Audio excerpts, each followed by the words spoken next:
যুক্তরাষ্ট্রে নিখোঁজ থাকা দুই বাংলাদেশি পিএইচডি শিক্ষার্থীর ঘটনায় সামনে এসেছে একের পর এক হৃদয় বিদারক ও চাঞ্চল্যকর তথ্য।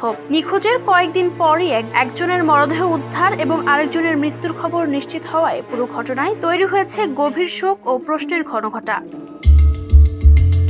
নিখোঁজ শিক্ষার্থীদের একজন নাহিদা সুলতানা বৃষ্টি মারা গেছেন বলে নিশ্চিত করেছেন তার বড় ভাই জাহিদ হাসান প্রান্ত।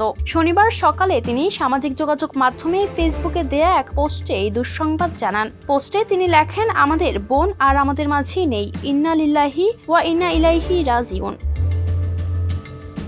নাহিদা সুলতানা বৃষ্টি নোয়াখালী বিজ্ঞান ও প্রযুক্তি বিশ্ববিদ্যালয়ের applied chemistry and chemical engineering বিভাগের 13তম ব্যাচের সাবেক শিক্ষার্থী ছিলেন। উচ্চশিক্ষার স্বপ্ন নিয়ে তিনি যুক্তরাষ্ট্রে যান এবং সেখানে কেমিক্যাল ইঞ্জিনিয়ারিং বিষয়ে ডক্টরাল গবেষণায় নিয়োজিত ছিলেন।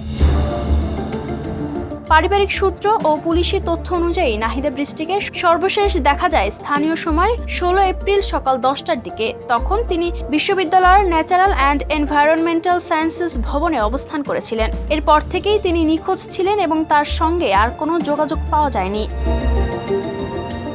একই ঘটনায় নিখোঁজ থাকা অপর শিক্ষার্থী জামিল লিমনের ক্ষতবিক্ষত মরদেহ উদ্ধার করে পুলিশ। স্থানীয় সময় শুক্রবার যুক্তরাষ্ট্রের ফ্লোরিডা অঙ্গরাজ্যের ট্যাম্পা শহরের হাওয়ার্ড ফ্র্যাঙ্কল্যান্ড ব্রিজ এলাকা থেকে তার মরদেহ উদ্ধার করা হয় বলে জানায় স্থানীয় আইনশৃঙ্খলা বাহিনী। জামিল লিমন ছিলেন যুক্তরাষ্ট্রের ইউনিভার্সিটি অব সাউথ ফ্লোরিডার ভূগোল, পরিবেশ ও নীতি বিভাগের পিএইচডি শিক্ষার্থী। তিনিও উচ্চশিক্ষা ও গবেষণার কাজে যুক্ত ছিলেন। পুলিশের তথ্য অনুযায়ী জামিল লিমনকে সর্বশেষ 16 এপ্রিল সকাল 9টার দিকে ট্যাম্পায় নিজ বাসায় দেখা যায়। এরপর থেকে তার সঙ্গে পরিবারের আর কোনো যোগাযোগ হয়নি।